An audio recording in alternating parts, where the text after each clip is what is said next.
but we were growed up. I gotta learn to speak fucking English. Welcome to A Man's Perspective. Today, I'm going to be having a conversation with someone who I believe is super impressive. This man is on the path to be tremendously wealthy, tremendously successful.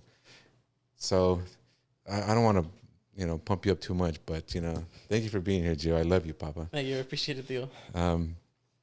So what we do here, we ask AI questions about you, and then we put your information in the AI and it gives us questions, and we just talk about it. We have a conversation about it. Okay. All right. So want to tell us a little about yourself, your name, what you do? My name is Giovanni. I just work 24/7, Nice.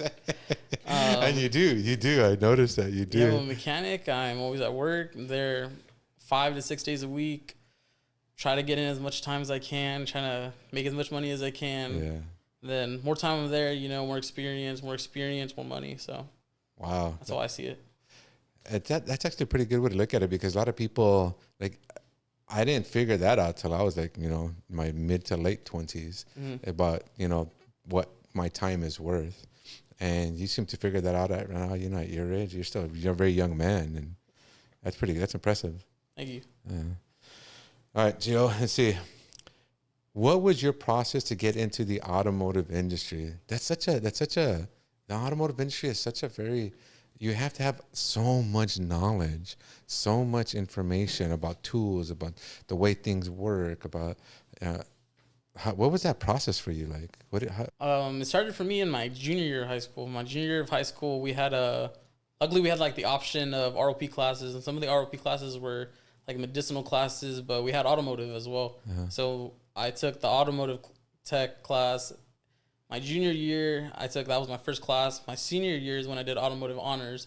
And what really drew me into it is because of how fun it was. In reality, it is really fun as long as you're comfortable with what you're doing. Yeah. And you know how to, kind of manipulate it and make it more fun for yourself. Because I was introduced to this in a fun environment. Yeah. So if somebody else makes it fun, you'll have a fun time. Wow. So it started in high school. Yeah. Your junior year. From there, I would have went straight out of high school into it, but COVID had hit. Yeah. So COVID had hit around 2020. So then it was a year from where I was 17 to 18 where I wasn't really doing anything because of COVID. But as soon as COVID lifted, Mom was like, all right, got to get a job. Yeah. I was like... You're like, what? Yeah, a job.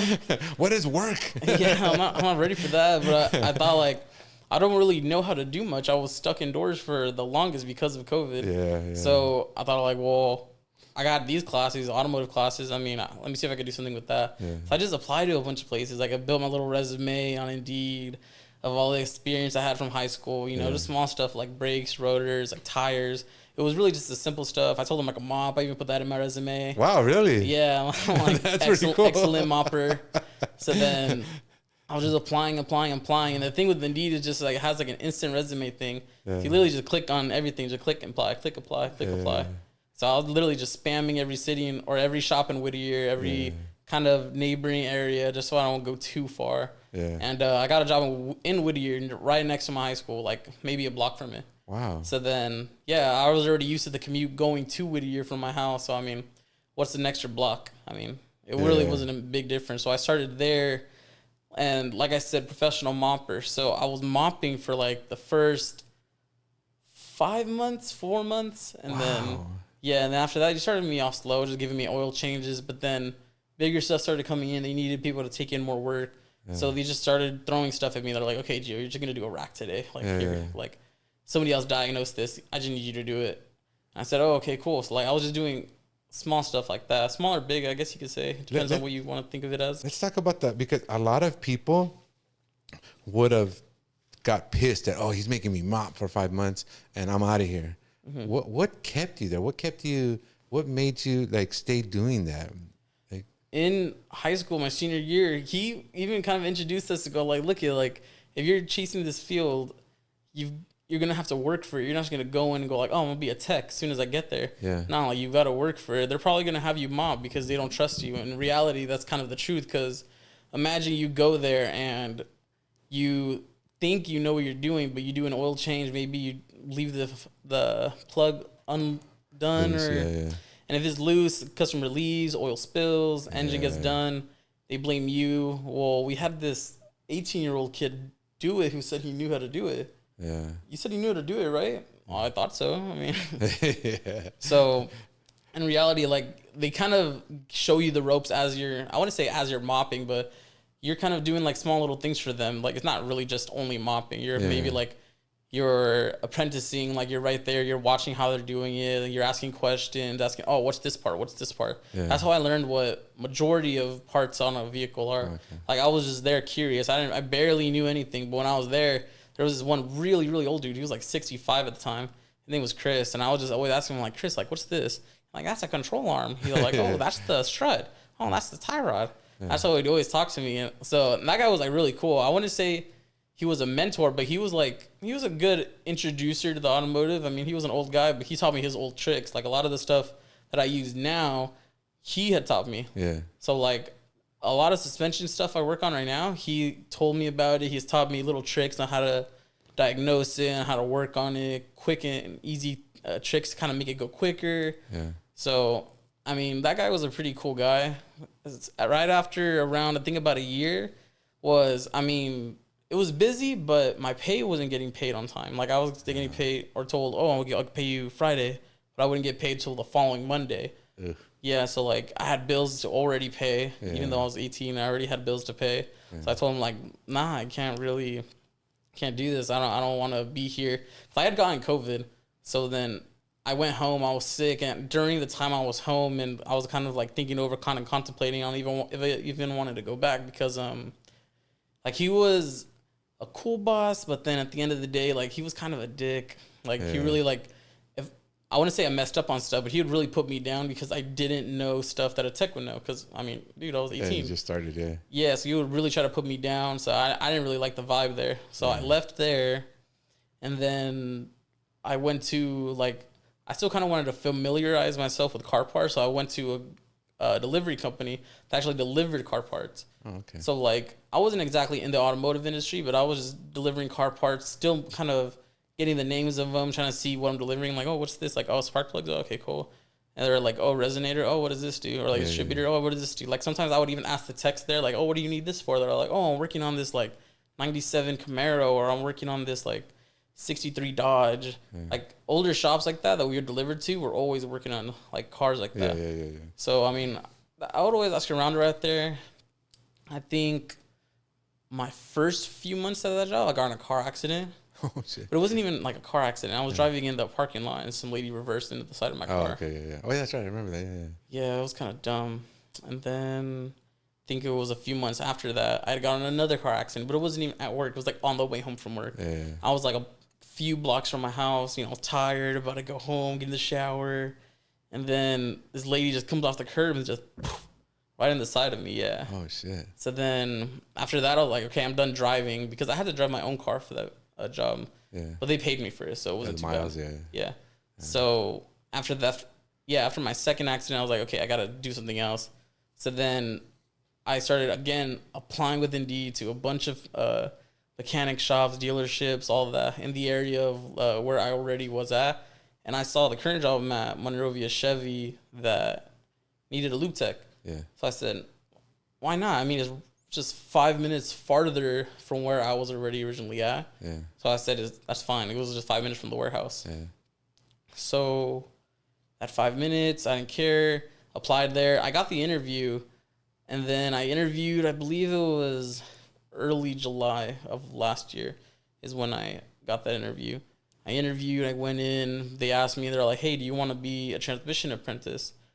I said, sure. I mean, transmission, I heard you can get paid a lot in transmission. So, if you learn it, you can go for it. So I did that.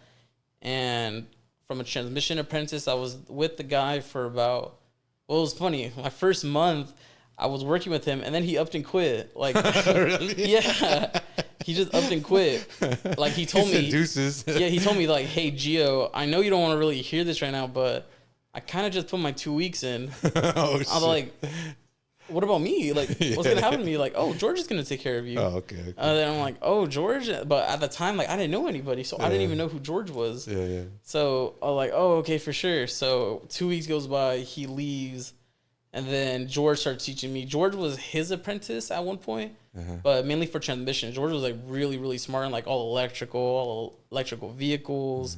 Suspension, like he had all of his certifications. He really grinded it out. He's doing what I'm trying to do right now, where he really grinded it out. He told me it got him to tech level in 3 years. Wow. Yeah, so 3 years from tech level, but he had started at Toyota. So from Toyota to multiple Chevy dealerships to the current Chevy dealership I'm at, Monrovia. So you just never you were prepared early on to not let your ego get in the way. Like you knew you were gonna mop the floors, be an apprentice, follow people around. So your high school teacher taught you that beforehand? Oh yeah, he knew you were gonna just go straight to mopping. Like you can't really expect to just hop into it. It's really scary if you do, especially when you're new. Yeah. So like personally, I liked that I had to mop for a while. You know, wow. In reality, you're getting paid to mop. Like yeah, that's one way to look at it. Yeah. Yeah. Like you're young, you're there. If you ask them, if you're really cool in your interview with the manager, you can get a fairly decent pay above minimum wage. Yeah. For just hourly. In the first few months, yeah, you're mopping, but you're still learning. I mean, you just got to take every opportunity you need to learn. The only thing about the mom and pop shop is that like they don't have the school that I have right now. Yeah. So everything you have to do by yourself, which I did. I bought the ASC books. I had the steering suspension book that I was trying to get my ASC for. Yeah. So that's how I started off, just really applying myself instead of having somebody else kind of like offer me other opportunities. Like I was really just finding. That's a tremendous outlook. Like, how did you develop that? Where do you think it came from? Like, how did you? Because I'm telling you, a lot of people think, oh, I'm a manager. Like no, fool. Like you got to start mopping. But a lot of people don't think that way. A lot of people think like, oh no, I deserve to be this because I'm this and I'm that and I know and I think and I know. But where did that come from? How did you develop that? I like to think about it as like I'm really young. I mean, I know you're only 22. It's still a journey. That's what people don't realize. He's 22. He's 22 and he's gonna be making a shit ton of money. It's like, dude, you're so impressive, Pops. You have no idea. Like, just that. Like, where did that come from? Because people don't want to do that. People don't want to mop. People don't want to. And your outlook, like, hey, I'm getting paid to mop. Like, people don't see it that. People see, like, oh, I'm mopping. Instead of, damn, I'm getting paid to mop. What the hell? This is awesome. People don't see that. So, where do you think it came from? That's a good question. Because, I mean, the way I think of it as, like I said, because I'm young, I have every opportunity still of time to try and make more money, because this is an industry where it's good for the long run. Yeah. Like you're not going to get there then and quick and then stay there. Like you're building your life, you're building your career, you're building your knowledge, all to kind of maybe hopefully be financially set by the time you're like, well, depending on how you go about it, but hopefully I'm trying to get by like 27, 28 by the time I'm financially set. Oh, you're going to do it, Pops. Hopefully if about that time is where like other people think, oh yeah, like if I do it earlier, maybe I can get to that point in time. Yeah. Because I mean, you have to start this. Well, you don't have to. I got the opportunity to start this early. Yeah. And other people just think like, oh, like I don't want to move cars, I don't want to mop. In the dealership, when you start as a porter. Yeah. So I mean, if it's really all about hustle. Because at this job, it's not how you think of yourself. It's really about how others think of you. Yeah. Because you could think you're pumping out work, pumping out hours, getting stuff done. But in reality, what if your coworker is over there? What if your boss is over there? Oh, why is this guy always down here, always over here? Yeah. He's kicking it. But then you go look at his flag hours. His flag hours are high as hell. And like you have to make it worth your while. Because your work reflects on you. You always had this outlook, such a tremendous outlook. What you're talking about is a high level of integrity. Have you always had this high level of integrity? I don't believe so. I think it started really during COVID. Because, I mean, I was a little shithead in high school when I left till like I was 18. And then I realized, like, as soon as COVID hit, money is a big issue. Oh, yeah. there was times where we didn't even have like money for groceries. We'd be eating beans for the longest. Mom used to make like a big old pot of beans. We'd eat that the whole week. Like beans and cheese, beans with tortillas and cheese, bread with beans and cheese. You want beans and cheese, eat it by itself, you know? So I was tired of beans and cheese. So I was all like, dang, I really want some money because like I couldn't buy any of the stuff I wanted. I couldn't do anything like at all. I was really just stuck at home. So like I wanted money. I really, really wanted money. Because you can't have like anything without money, especially here in California. You need at least a couple thousand to just go have fun. Like you can't even be financially set without getting paid more than a few thousand. So I mean, some people are gonna say, "Oh, you worship money, all this crap," but people like to reference it in the Bible. It says, "Oh, the money is the root of all evil," which is freaking nonsense. Because if you read if you read the verse in its entirety, it says the love of money is the root of all evil when you worship money. But if you see money as a tool, which what it is, and that's what it sounds like you see it as a tool to get shit, to buy food, to buy stuff that you want, to take trips, to take vacations. If you see money as a tool, it's just a tool. It's just like a wrench, you know. It's just so like you don't worship your wrenches. It's a means to an end. It gets the job done faster, easier. So yeah, people are gonna say, "Oh, you worship money." Nah, it doesn't sound like you do. What you're describing now, you're describing yourself as someone who sees money as a tool, which what it is. It's just a tool, and it's reality. Like without money, you don't got shit. You know? Yeah, it's kind of like it's really not fun. Yeah, being poor sucks. That's it. I'm just trying to be at the point to where I don't have to worry about my bills. Like right now, I'm living like. Although it's a slow industry, I'm not exactly where I want to be. But like I said, I'm still young. I'm still kind of growing. I'm still growing my knowledge. I'm kind of, I wouldn't say back to back on bills, but I have enough money in my checks to pay my bills and some more. So, I mean, but that and some more, you know, kind of goes to tool trucks, kind of goes to food, goes to gas. I still have stuff to pay even outside of my already bills. So, I mean, at the end of the day, if you really put your work into it, you'll make your money. That's such a tremendous outlook, Pops. Like, dude, you have no idea how far ahead of the curb you are. You know, there's people, there's this life curve. And most people are at the bottom trying to figure shit out. You're way up here at the top. You know, just your mentality, the way you see life, the way you see money, the way you see tools.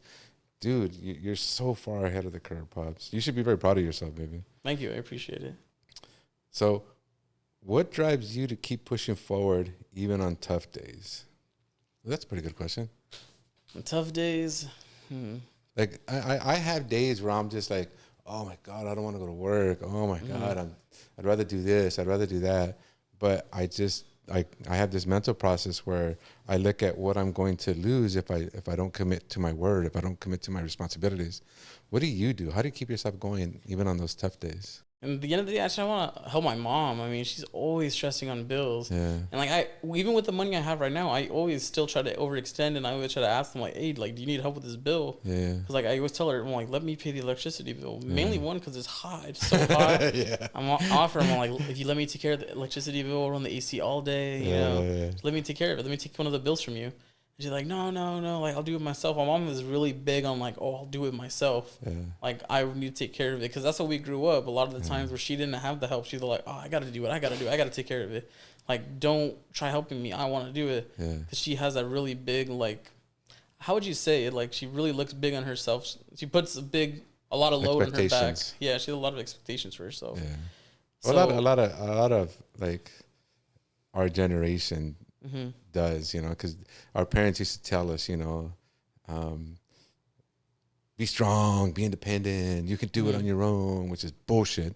But we grew up. I gotta learn to speak fucking English. It's good. It's early.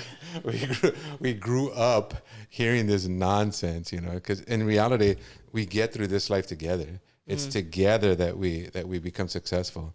Anyone that tries to do it alone and all this bullshit, they end up broke. You know, every person, every successful book I've ever read about it, dude, I don't know what's wrong with me today. Every book I've read from successful people, they've all said that they become successful because they put the right people around them. They put the right planner, the right CPA, the right invest banker, they put all the right people around them. And that's what made them successful, not on their own.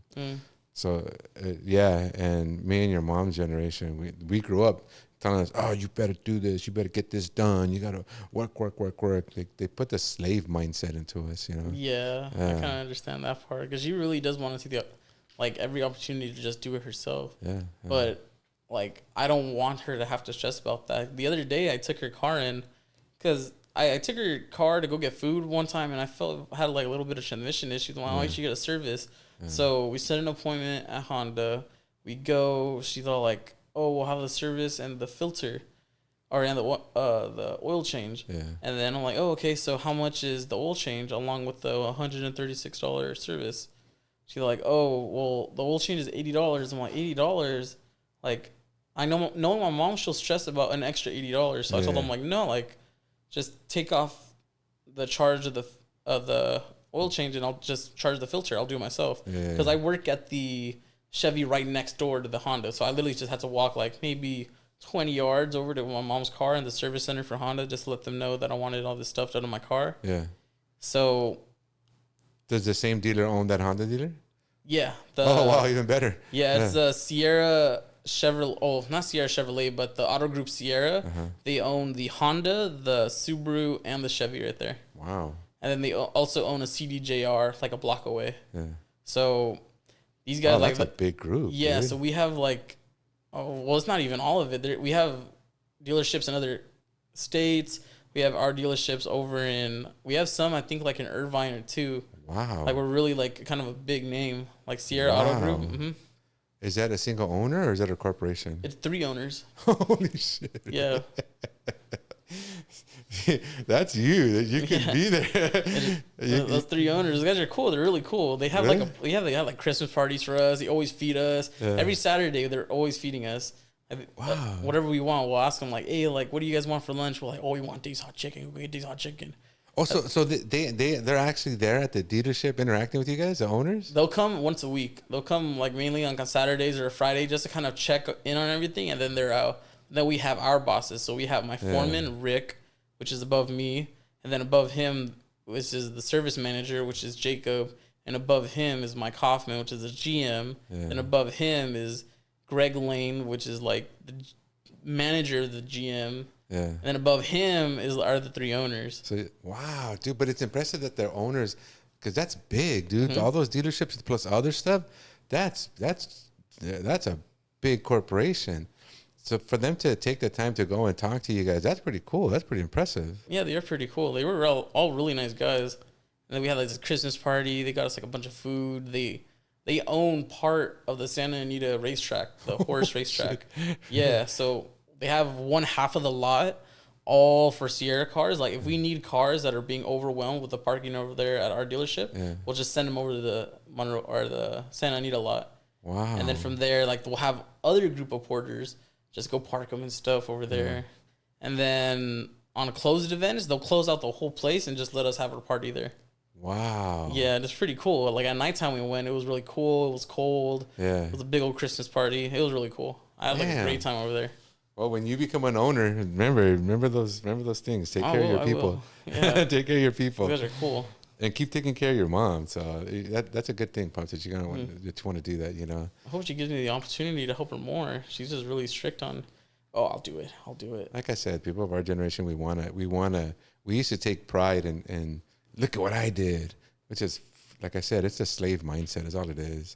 To keep us working for nothing, you know, keep us, you know, because just because you're working 600 hours a week doesn't mean you're productive. Doesn't mean that you're earning well. You just sit in the corner, sit on the clock for 600 hours a week. Doesn't mean you're working. Exactly. So, yeah, your mom and I, we're the generation where we had this, like I said, I don't know how else to put it, but the slave mindset like drilled into us. You know, I'm so happy that you guys don't have that. You know, I try not to do that with my kids. I don't see you guys have that. So, yeah, just be patient with your mom, Pop. Be patient and just keep offering. You know, but you're a good man, Pops. Appreciate it. Where do you see yourself in the next 5 to 10 years? Hopefully making the money by the 5 years. Like if I'm making the goal money about where I want to make in 5 years, I'll probably like attempt to start like investments or something. I don't have any rent right now. I do have bills, but I don't have rent. So I'm thinking of just kicking it with my mom up until like I really have to find a way to, I think I got to go now. Yeah. I don't want to be that guy that's 32 years old staying with my mom. But by that time I'm 32, I'll hopefully have enough money to already own some property and my house. Yeah, you will. So I'm really hoping around that time. I want to be certified hopefully by the time, like maybe 7 years from, like right now, I want to be a world-class tech, which is like every certification that GM offers, like I'm certified in all of them. That classifies me as a world-class tech. Wow. And then from there, it's like 70 an hour plus commission. You hit bonuses once you hit a certain flag. I mean, it's a really good opportunity. As long as you're willing to put in the work will basically put out for you. That leads perfectly into this next question. What investment plans do you have for yourself in the next few years? Have you ever thought about what you want to invest in? If I can get enough money, I really want to do like maybe a laundromat. Oh, I've heard laundromats are really cool. It's a really cheap fixes. Like you got to fix washing machines really cheap. Water leaks, I want to say really cheap, but some of them are pretty cheap. Just maintaining it overall is cheap. And you're constantly getting income. People constantly have to wash their clothes. Yeah. People don't often have like the opportunity to have a washer and dryer at the house. Like I had the same thing. Like we didn't always have a washer and dryer. We would always have to go for like a couple blocks just to wash our clothes. So I mean, I'm sure everybody else has that. See, that's genius. You're taking advantage of something that's already out there. People need clean clothes for health reasons, but you're taking it. That's a great plan that you're taking advantage of something that people are already doing. Mm-hmm. That's good. That's a good one. Thank you. So let's talk about electric vehicles. Do you work on electric vehicles? I do. I just got my certification in electric vehicles. Nice. Good job, dude. Yeah. Huh. So, how long did that take? That's a great question. It took me 4 or 5 months. Wow. Mm-hmm. Damn. As long as you bust out your training, like in reality, if you do all your training online, really pay attention, they have these placement tests and it'll kind of let you know where you're at. Yeah. And if you pass the placement test, they're like, okay, now you can move on to our hands-on. Well, we'll send you to a GM facility. Yeah. And when they send you to that facility, you'll be on a current course. You'll be there all day. And you're really basically just learning the electric vehicle or kind of the area you applied for. Because there's an EV expert category. But they have different categories already in that category that are like, like electric vehicle, like lifting, electric vehicle, battery removal, electric vehicle diagnosing. So you're learning each and every one of those, and each and every one of those has a hands-on class. Oh, wow. So each and every one with the hands-on class, you're learning how to diagnose. You're using mainly multimeters because everything is electrical. Yeah. You have one fault. The thing about electric vehicles is if your battery goes out, even for like a minute and you get it jump-started, it's going to throw a check engine light. You get all these lights turn on. You can't jumpstart an electric vehicle? Oh, that's right. Yeah, wow. You can from the 12 volt, but if the big battery, the battery pack is dead, even the 12 volt won't work. Wow. Yeah. So it really just depends. Like, either the 12 volt battery goes out or the big battery pack goes out. You're getting codes constantly, and a lot of them, like, because it's one thing can go out, it can take out a whole another section or a whole little this. So even with low mileage, a car can come in. We had like Equinox the other day that they said, the AC's not blowing. We're like, the thing has 7 miles and it's a 2024. What do you mean it's not blowing? Yeah. So we went to it and we diagnosed the blower motor just wasn't working.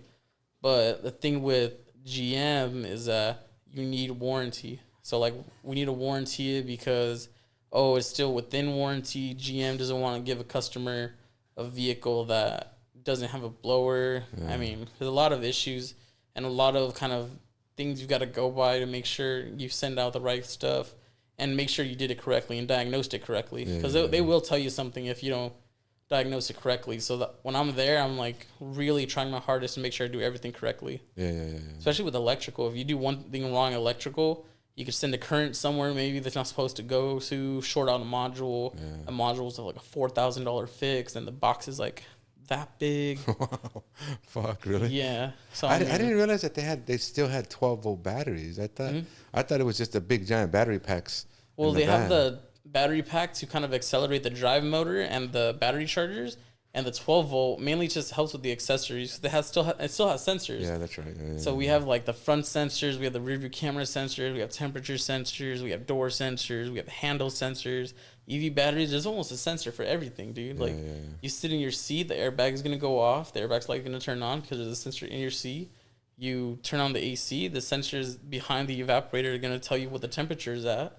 Because wow, dude, damn, that's a lot of information. yeah, you turn your steering wheel. You know, you get the sensor letting you know your steering wheel is turning, because it's an electric rack and pinion. Oh, that's right. So you have a sensor telling the rack and pinion that the steering wheel is turning, which is the clock spring that's right behind the steering wheel. You turn is telling the rack and pinion to turn. The rack and pinion is moving the tires. Everything's almost electric. It still has its drive shaft or its steering shaft. Yeah. But it still communicates like via just electricity. Wow. Mm-hmm.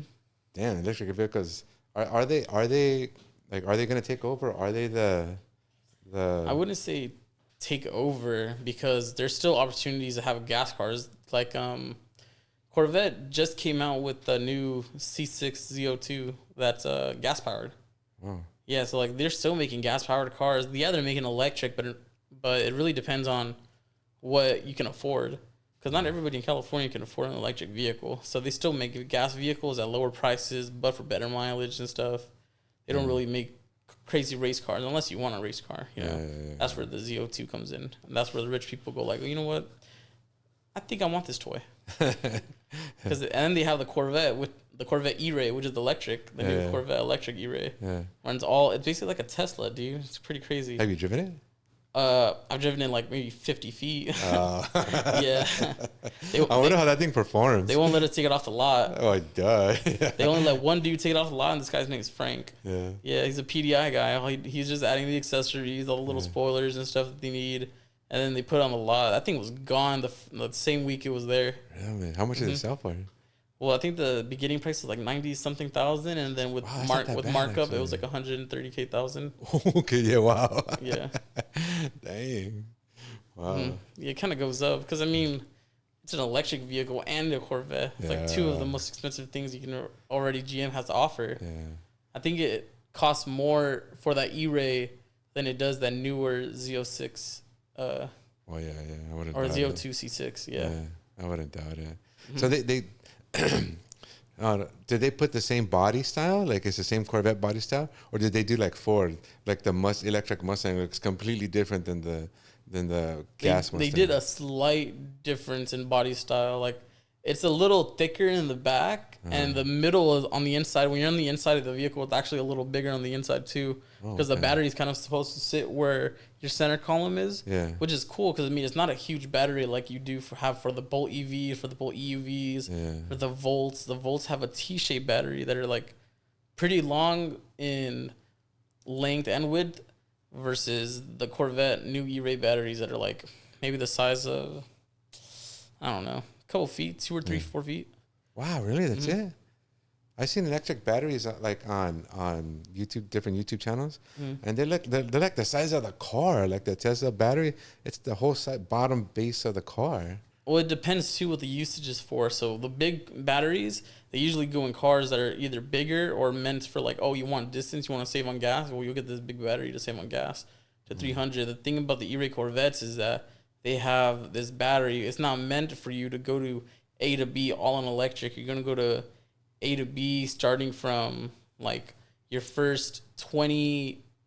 It's not exactly an electric. I think it's like hybrid or something, because they told me the V8 or the V12 or something, that's whatever they put in that is it'll kick in after the first 20 miles. So you're in stealth mode is what they call it now. Yeah. Stealth mode for the first 20 minutes, which is basically you sound like a Tesla. You have the low hum, letting pedestrians know you're driving by, and as soon as you hit 20, the engine kicks in. Oh, okay. Loud, just boom, cold start exhaust, and then you can take off from right there. Wow, dude. Yeah, it's pretty cool. It's like a Tesla for the first 20 miles. The V8 kicks in, and then you're zooming. It's pretty sick. Cool. I'm gonna go look at it now that we talked about it. So what would you? There are a lot of like younger men, and even though you're a young man yourself, that don't have your purpose, that don't have your drive. What advice would you give them? Like, if you could go back to 18-year-old self, would you say anything differently? Would you, or no, not yourself, because you've made good decisions, so it shows. So not yourself, but what would you tell a lost 18-year-old? Whatever you're gonna do, start as soon as possible. Because I mean, the more Wow. experience you have, the better it's gonna look on you by the time you're like 30. Yeah, You're 18 wow. right now, starting whatever industry you want to start. By the time you're 30, you're already gonna make money that the 72-year-old guys are making. Yeah, yeah. So That's freaking fantastic advice, dude. Damn. Start early, yeah. Good. Wow. you really got to put your mind to it. Because I mean, I don't want to be. There's one guy named Scott. This guy's like 65 at my job. He recently just left, but I mean, the guy was 65. I don't want to be 65 doing that still. Yeah, because it's hard work. Yeah, it takes a toll on your body. Yeah. Oh, Even yeah, right yeah. now, I'd be getting home like, I'm tired. Well, Wanna no, go because it's a lot of work. shower. You're constantly moving, pulling. You're pulling, pushing. With your tools. Even though you have power tools, but you're still lifting heavy shit. You go back and forth. You still gotta like go back and forth everywhere. You finish a car, you gotta store it out on the computer. You gotta go to parts. You gotta get the signature for the core. You gotta go back to your computer, close it out. Then you gotta go to the writers. You gotta give it to them. Yeah. You gotta walk by the boss real quick. Take something from his fridge. and then you, then you gotta go Jack back. a little soda every Yeah, night. then you gotta go back to your bay. It's a mission sometimes. Especially when it's hot. Our bays aren't exactly indoors. Like, we do have something covering our bays, but I mean, Yeah, it's but hot. the doors are open. Yeah, Doors are wide open. They're giant We have doors. a big too. hot fan. It's in Monrovia too, so that's Yeah. kind of like beginning of going into desert area and then heading towards like on the 210, heading towards like Rancho or something. Yeah. All hot, all desert. It just sucks. By the time I'm out there, it's already about to be 79, 80 degrees, and at like 7 a.m. when I get there. Damn. It's nasty. It's all humid in the morning. I get there, I'm all sticky. Yeah. It sucks. Even with the AC on in my car driving over there. Yeah. Well, thank you so much for being here, Potts, man. Like I told you, you're such an impressive man, baby. Yeah, it's rare to see young men as young as yourself with such drive, with such determination. Like I said, man, I can't tell you enough. You should be very proud of yourself and keep doing what you're doing. And I promise you, in 4 to 5 years, you're going to be so wealthy, dude. You're like, bills, the fucker bills. That's what you're going to be telling yourself, But keep doing what you're doing, dude, and be very proud of yourself. You are very impressive, Pops. Thank you, Theo. Very impressive. And I love you, baby. I love you too, Theo. Well, thank you for watching. I hope that this conversation has been helpful, learning, beneficial in some way. And as usual, if you have any questions, put them in the comments, and either I or my guest or both of us will do our best to answer those questions. Thank you. See you on the next one.